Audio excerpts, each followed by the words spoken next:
learning disability or a mental health disability or a medical disability or some other disability that you can't see. You have to get to know the person first. They are all other myths, attitudes. They are all the same. They are not all the same. Every person with a disability is unique, is a unique human being, just like every single one of you is not the same. You know, even two identical twins are not exactly the same. They need charity. People with disabilities do not want charity. Okay? People with disabilities want respect. They want to be treated like human beings. They don't want to be objects of charity. Let's raise money so that you can live your day-to-day life. No, they want to be able to go out there in the workforce and get a job and go to college, get a degree, so that they can be productive members of our society. But we send a message to them that they are not capable of doing so, or we don't want them to do so. They are not fit to be parents. In the United States, many parents, I've read many stories when I was working on my degree, of people who had children. The parents had disabilities, and social services would go and pick up the kids and say, you're not fit to be a mother or a father.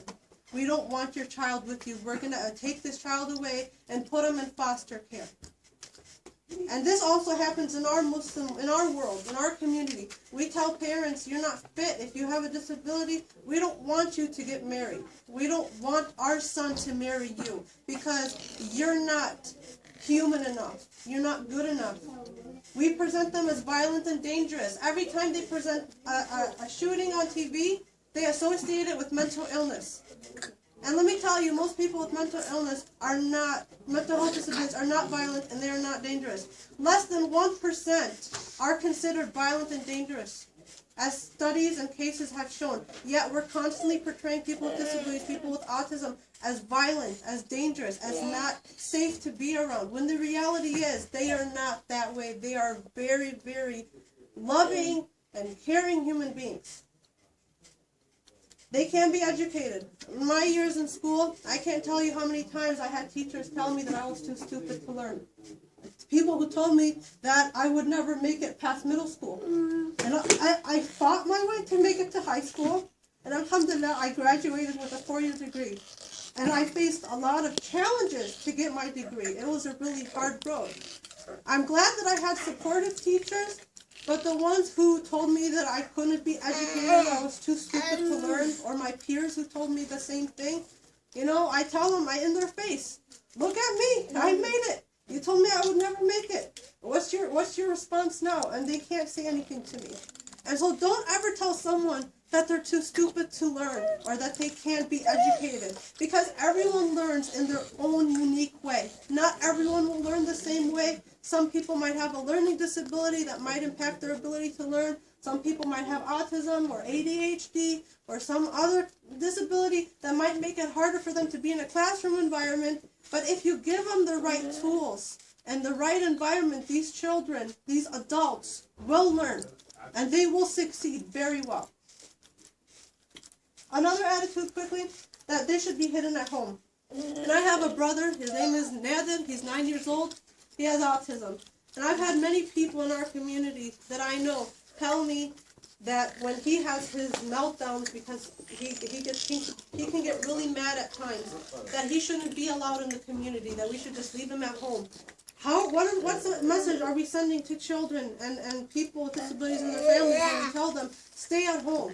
How are they supposed to use the skills that they learn at school and in therapies to help them, use those skills if we shut them up in the house and say, you're not wanted? It lowers their self-esteem when you tell them stuff like that. And that is not in the Sunnah of the Prophet Muhammad. When he included people with disabilities, it's the reason why Surah Al-Abasa was passed down, to remind the Prophet Muhammad that just because a person has a disability does not mean you can push them away from the rest of the community. You have to include them. Because if you don't include them, and let me tell you, there's only 1 or 2 organizations that exist in America for people with disabilities. Very few around the world for Muslims. And these people are going to go to non-Muslim resources that, yes, it's good to have resources, but it's going to push them away from Islam. They're going to feel like our community didn't want us. Therefore, there's something wrong with Islam if another community, the non-Muslim community, wants us, is willing to help us, is willing to give us resources. And that's not the message that we should be sending. We should be letting people know that yes, you have a disability, but you're okay, and we want you to be part of our ummah. They're not employable. They need medical fixing. I can't tell you how many times I've heard, oh, let's find a cure, let's find, the treatment, the cause. Okay, you know what? Why can't we spend that money on helping people actually live? Actually help them go to school, get a job, help them get, interpreters or resources that they need to live independently. When we keep telling people that they need to be fixed, we send the message that they are defective, that they are not human enough, and that they are not good enough. And let me tell you, people with disabilities have the highest suicide rate in America, in the world. People with disabilities have the highest suicide rate, because when you constantly tell a person or a group of people that you are not wanted, that you are not welcome, that you're not good enough, that you will never ever be a human enough, it pushes them to the end point. And that is not right. I mean, we're going to be held responsible as Muslim sisters and brothers in the end of time if we keep making people feel like they're insignificant. We tell people that they're shameful tragedy. They should be treated differently. They are a curse to society, especially back home.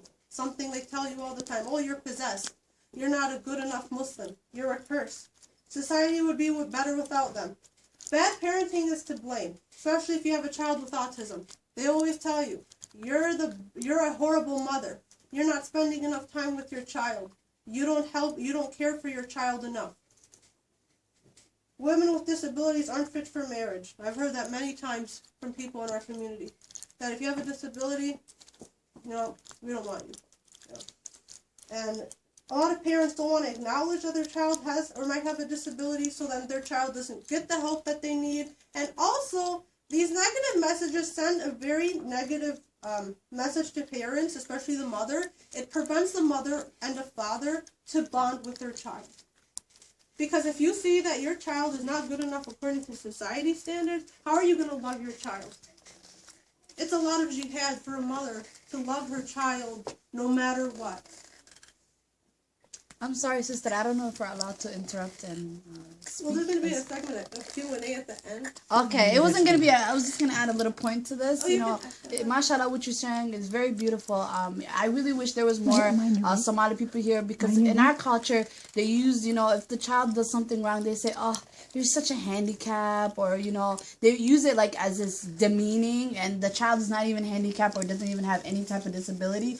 But it's a really, really bad word just used constantly in the Somali community. So I just wish they were here to hear that. Kind of, maybe she can do it for your community. Maybe you can invite her to come to speak. We already invited Abu Bakr. So you agree with me? Yeah, they use that a lot. Okay. We already going over that. There are also many names and terms used to refer to people with disabilities, and they're really hurtful. And you just mentioned one of them, handicapped. Others include retarded. I can't tell you how many times I was called retarded as a child by my peers, my teachers. And it really hurts.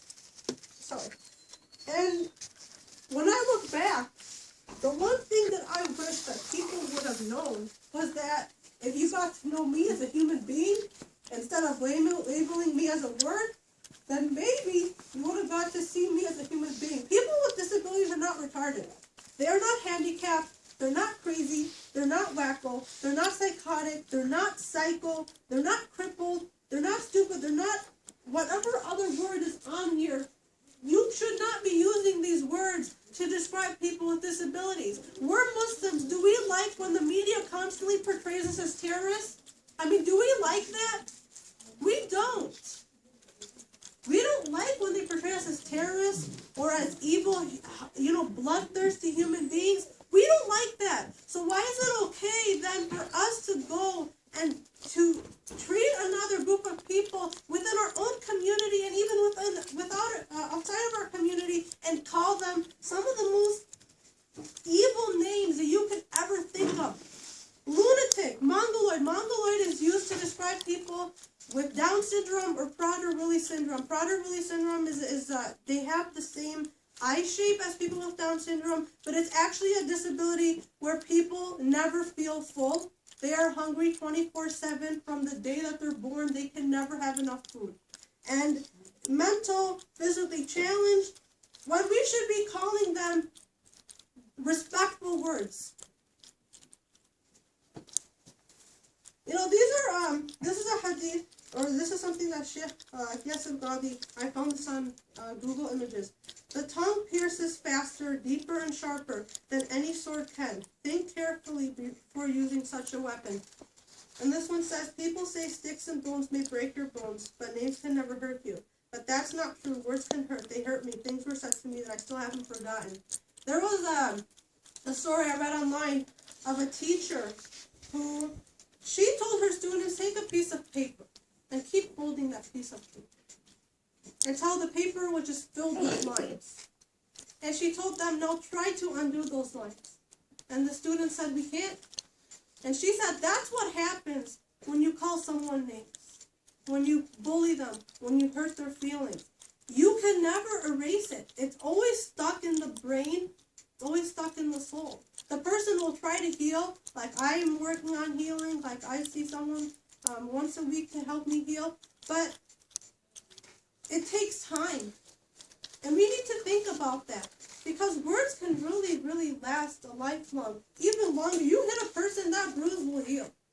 You call them a name, it's a lot harder for the person to forget, especially if they don't have short-term memory, especially if their memory is good. Then it's horrible. So what are the effects of such attitudes? I named a few. People, you know, are thinking Islam is not a good religion, doesn't protect people with disabilities. Parents are not able to bond with their children. But there are also a number of other effects that are that do take place, that will happen, and you know, hopefully none of you guys cry from some of these. I did when I was making the presentation. They are at a high risk of abuse, victimization, and being killed, especially by their own parents. I've read stories galore. I mean, my degree, if anyone wants to go into it, you gotta develop a really tough skill. I had to read stories and newspaper articles. This mother killed her child with autism. This father killed his child with Down syndrome. This person went and killed their child who had a schizophrenia because they didn't want to had to be the parent of that child. High risk of abuse, victimization, especially at school and especially at home. Bullying, they have the highest bullying rate in school. No other group of people, they will be bullied 7 times more than a person who does not have a disability. They are at a high risk of being abandoned and neglected. And this is actually something that in our part of the world, in the Muslim world, in Africa and Asia, and like in Eastern Europe, a lot of parents will just take their child, they see their child, oh, the child has a leg missing, or they have the almond shape of Down syndrome, they'll just put their child in a trash can. I mean, this is serious stuff. Don't neglect their child. I don't want to raise you. I don't want to take care of you. I don't want to feed you. You know, they tell their child, I've heard people tell their child, I wish you died. Because the child had a disability. Abortion with genetic testing comes a high rate of abortion. If you have a child that is appearing to have a disability or a medical problem before they're born, or if you know that you have a high risk for certain medical conditions, a lot of parents will abort their child. Lower likelihood of obtaining a college degree. Less than 10% of people who go to college who have a disability will ever make it out with some sort of a degree. It took me 10 years to finish mine. After changing my major at least 100 times, I kept changing my major because no one major fit what I wanted. And then when I went to Metro State, I was like, I want to do disability studies. And I had doubts, but it stuck with me all the way. They have the highest unemployment rate of 11%. That is almost 3 times as much as the national average for people who don't have disabilities in America. And only 20% of people with disabilities who do work are paid minimum wage. And these are 2 things. This is here, it's actually called called a seclusion room. It is found in many high schools and many schools in America. And what they do is, if the child has a disability like autism, or they can't really manage the child's behavior, or they choose not to, they'll lock the child up in this room, and this child has the light on. Sometimes they'll even just shut off the light on the child, keep them there for half an hour, 2 hours. And then these are some statistics from 2013 about people with disabilities. 21% of all violent victimizations, and you'd think we'd take it seriously. You'd think we'd hear about it in the news. I mean, they never talk about a person with a disability who's been victimized or been killed or been hurt. It's brushed under the rug because they don't want to give people with disabilities a voice. Because let me tell you, people with disabilities are the largest minority group in the world. 10% of the entire world population has a disability. And 10% of that 10% has at least 2 or more. So if we give these almost 1 billion people a voice, that's a very powerful voice that we can't control, we can't abuse, we can't take advantage of. But I think a lot of people feel that it's better to just keep them without a voice. And then this is the wage spectrum. This is kind of, the living wage. That's what most people earn, minimum wage. This is what people with disabilities earn, $2.50 an hour, to do the same work that you do. And some earn as little as 6 cents per hour for the work that you do. I mean, think about it. How are you going to live at $2.50 an hour? People can't even live at $7.25 an hour. People can hardly make ends meet. Have to work multiple jobs to get their bills paid, to pay for their food, to raise their family. How is a person with a disability supposed to survive if they're only making $2.50 an hour? Less than half of what a typical person would make working in Target. And it's legal, by the way. This is legal. The government allows this. And then you take taxes off of that. So think about that. They are legally segregated. There's only 2 groups in America that can be legally segregated. One of them is Native Americans on reservations, and people with disabilities are the other group. You can put them in group homes, institutional settings, hospitals, all sorts of places where they are completely isolated from the rest of the community, where they will never have contact with a person who does not have a disability. And it's legal. Special ed. It helps. But in some places, they do it the wrong way. They don't include the children with their peers. They send them to a separate room in a separate part of the building where they will never see a person who does not have a disability outside of the house. Euthanasia is really high. There are a few countries in the world that actually have made it legal. One of them is Belgium, have made it legal for a parent or an adult child of a person with if you have a parent with Alzheimer's and you don't want to take care of that parent anymore, you have the right to consent as the adult child to euthanize your parent. And if you're a parent and you have a child with a disability and you just don't care to take care of them anymore, and you don't want it, you can choose that option. In Belgium, and I think Denmark is another one. Financial exploitation. Whatever you pay for something, people with disabilities will pay at least triple. All they have to say is that it's good for people with autism, or good for a person with mental health, or good for a person with this condition or that condition. What is euthanasia? Killing. Killing by injection. Is that like Assisted. a drink or something?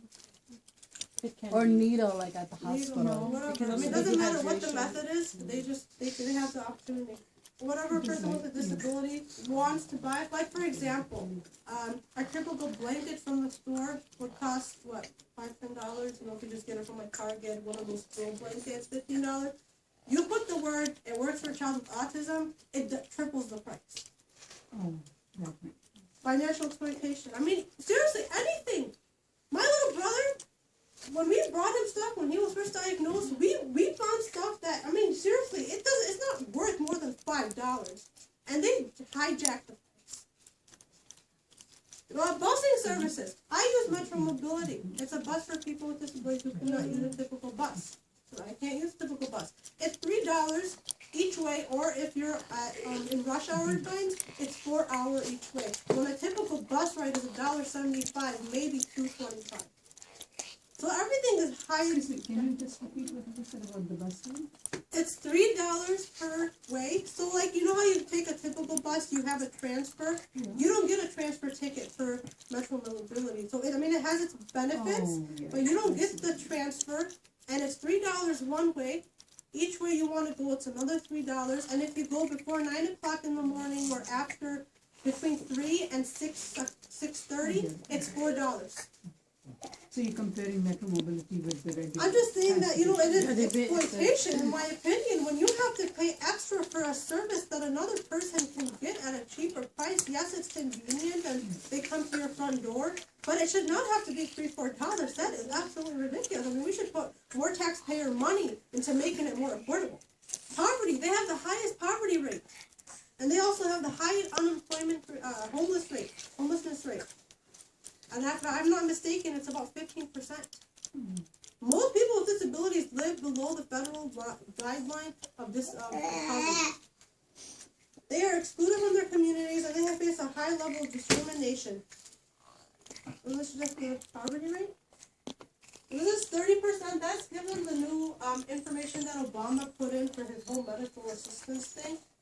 It jumped, and it's almost 3 times or 2.5 times more level poverty rate than it is for people who don't have disabilities.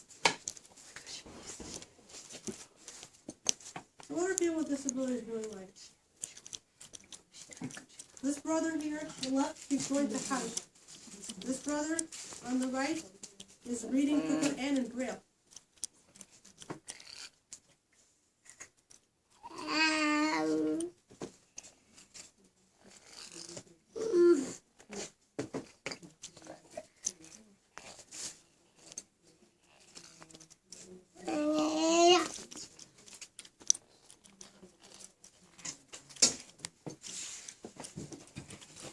So what do people with disabilities really want? And I'll tell you from my own personal experience. They want to be respected. They want to be treated with the same way that a person who doesn't have a disability wants to be treated. We want to have the same opportunities as people who don't have disabilities. The opportunity to go to school. The opportunity to go to the masjid without being kicked out. Bashar over there was telling me a story the other day of a boy.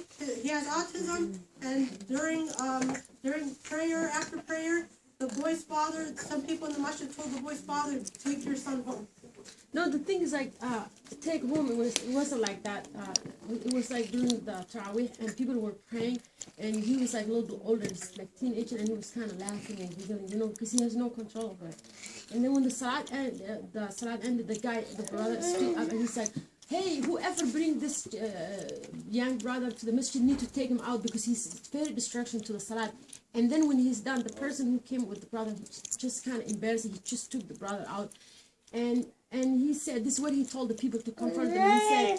He said, oh, I'm sorry, this brother is handicapped, and he's, you know, that's what he said. And then they continued the salat. I had to leave the masjid. I couldn't contain myself. I got so emotional because that could be my daughter, you know. And subhanAllah, people are like, okay, no one stood and said, that should not happen. No one questioned them. They started their salat. And he was like, the other thing is like, brother, people cannot make kushur because this brother is doing. And it really hit me, you know. Subhanallah, you know. Yeah, we don't make our messages accessible. Most churches are accessible to people with wheelchairs. Most messages are not. Go to any masjid. The masjid in Columbia Heights. You know, you go to some of the masajids in Minneapolis. They're not accessible. Actually, no. But the bottom level, do you have an elevator for that now? No, he doesn't. The bottom Not level. at the bottom. No. I'm talking about for the whole 2 floors. Right. No. It's not accessible. So if you're having an event downstairs, how's a person gonna? Or I go ISM all the time. I mean, Columbia Heights, and I'm not trying anything negative to the masjid. You know, people, we all have like, the way people look at me is like, you know, your daughter has this, and people with disability, it doesn't affect us because we don't have it. And honestly, if your child don't have it or you don't have it, your other family member has it. Your friend's kid or anyone. And many times they tell me, do not bring the stroller in the masjid. Wallahi, I'm not kidding. It's not only one masjid, couple masjid. They tell me it's dirty, it's haram, it's najas, you cannot bring the masjid, the stroller. And my daughter, she's 4 years old. She might look like a 6-month old, but I have to call her many times. to play, and sometimes she's banging. The stroller is the only thing that can comfort her. And many times I had to leave while I had the mission. Not only that, another event when I was like another time, it was 90 degrees one day, and the news I moved to new place, and my air conditioner was not working. It was too hot, and she was really hot. And I went to the masjid, and there was a brother in the masjid, and he was sleeping, and he told me I had to leave in the masjid. And I said, brother, I live here in school. I have a spare hat, and I have my daughter, and I need to be in the masjid. He told me no. He said you have to leave. And we kind of argued, and I left. And I'm not trying to say disrespectful to the masjid or say bad thing about the masjid. I love the masjid, it's the house of Allah subhanahu wa ta'ala. But I don't like how people mistreat us. It's really difficult. That's a quick question. Masjids or any other place, it's a public place, right? So what are your ideas or thoughts or suggestions for organizations like ours, the Abu Fadl Masjid, which we own, to provide to the community to educate them? One thing I can think of that we can focus some footballs towards how we should be dealing with people with disabilities. We can do that, but are there any suggestions we can repeatedly remind people to be patient with or treat these people as any other normal person? Remind them repeatedly to be respectful. To treat them with respect. Right. To be patient with them. So how do we remind people, or how do we educate the rest of the community? I think this is the beginning. This is good, yeah. Really. I think we should have more such seminars, and I know that NAMI has a program that trains people for, to be first responders to mental health, and that is something that I'm working on to make sure that all masajids accept and, open it to their membership or to whoever wants to. So that way we become more and more aware, and also Muhsin is another organization that we can invite, and they might have a different perspective, but they definitely will add to our knowledge. I have already talked to her about that. We are working on it. Inshallah, we'll work on it. And I have stuff in here and that I can always print out, and then you can always leave in the ICM office, or in the masjid. About That would be etiquette. good. Yeah. Also, training. If any of you works in a school, or as a principal or a leader of a school, I would be more than willing to come out and train your teachers. Because teachers need to be trained, especially if you're not getting your license, you're not going to be trained on this. And a lot of people don't know how to work with children with disabilities. Not every disability is diagnosed. I didn't get diagnosed till I was 19. Okay? I went from doctor to doctor, specialist to specialist, until I turned 19. And I went and I saw someone who I Googled him online, and then after 19 years, everything made sense, or things started to make sense about me. And he told me, he's like, you sent out all these red flags about you, all these red flags that you have a disability, and not one person figured that out. And it made things easier, but not everyone is diagnosed as a child. A lot of people become adults. That's when they become diagnosed. But it doesn't mean that they don't have a disability. In college, you're allowed accommodations for 1 semester until you can get properly diagnosed and come in with the proper information, proper records. So we have to do that. If you're a teacher, treat your child, if you think the child has special needs, treat the child like they are. Accommodate them like they are until you can actually find out if they are or not. Because the worst thing to do is make it hard for a person with a disability to be a part of the community. That's the worst thing to do. So, just, like I said, they want to be included, they want to be loved, valued, they want to be independent. Sometimes you might have to help the person while they're trying to be independent. Sometimes people with disabilities can't do things for themselves. But we shouldn't block their ability to do so. We should give them the chance to do so. And if they, fail to do what they need to do, and they say, can you help me? That's when you help. But a lot of people, what they want to do is, oh my gosh, no, I'll do it for you.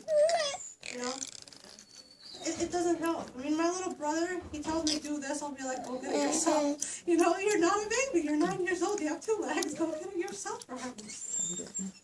He gets mad at me, but how's he going to learn? I'm not going to be his They want equal work for equal pay for equal work. They want to be at home. They want to be seen as human. They want to have the same dream opportunities as everyone else because they have the same dreams, goals, hopes that we all have. And if we keep putting barriers in front of them and make it hard for them to reach those goals, then we're creating a very, very, unsafe and unhappy world for them. And that's what we should not be doing that to our Muslim brothers and sisters. We really should not. How should we interact with people with disabilities? So I'm going to start off with general, and I'm going to go into more specific disabilities. And I just want to ask a quick question. Would you be willing to put some of this information together into a brochure so we can actually distribute it to the masajid? And even add things like simple as baby wipes on the wheels of a stroller or a wheelchair can allow a brother or a sister or a baby access, inshallah. I think if we can get just the people in this room to take some brochures and give them to the people, and inshallah, I'm willing to use my organization's resources to help develop those brochures. I'd be more than willing to do that. It's just, when I was creating the presentation, I got a lot of blocks, like what the heck am what I want to present, because you want to start off with basics before you build up to the next level. Exactly. Because if you don't start off with basics, it doesn't matter what you talk about. No one's going to understand. Yep. A brochure with how to give a person access. That's what we want to get home. How to give a person access to your masajid, to your school. That's what we want to hit home with, those points. And we want to say, you are required to do this, this, this, and this, so this person can have access. It's no longer, it's so not okay to exclude. And also identify yourself as an expert or now a trainer in that area so people can refer to you and that you could be called to train others. I'm working on that. So, quickly, what is Islam's perspective? I think a lot of people don't really understand Islam's perspective on people with disabilities.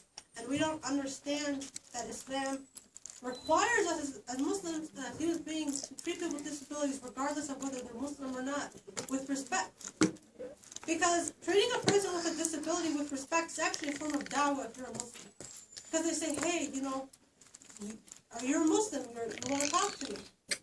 It's a way of making da'wah, getting people to see Islam in a better light than what the media portrays us as. So, this is a little bit different than what I learned, so I have to Islamify my presentation a little bit.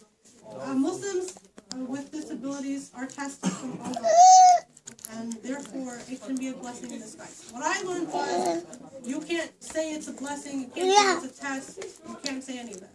No, I'm a Muslim. This is what Allah tells us. Whatever He gives you, whatever He takes from you is a test. And people with disabilities are tested with things that are, made difficult for them. But that doesn't mean that their life is tragic, because there are many people in our history, in the history of the world,